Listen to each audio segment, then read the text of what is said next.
Dear students, now it's time to play. So let's start the game. अजीज़ तलबा, चलिए अब हम अपना खेल शुरू करते हैं। अजीज़ तलबा, अब हमें 5 बच्चों का ग्रुप बनाना है और इस ग्रुप को लेकर अब हम गेम शुरू करते हैं। ये है इस ग्रुप की leader.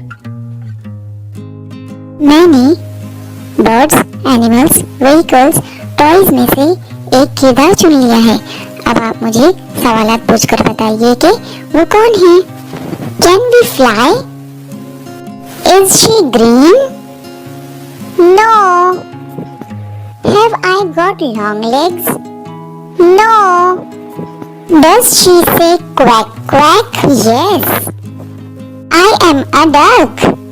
Yes, you are right. और हम उम्मीद करते हैं कि आपको इस गेम में बहुत मज़ा आया होगा। प्यारे बच्चों, इसी तरह से आपको एक एक किरदार दिया जाएगा और उसको पहचान कर आपको इस खेल को शुरू रखना है।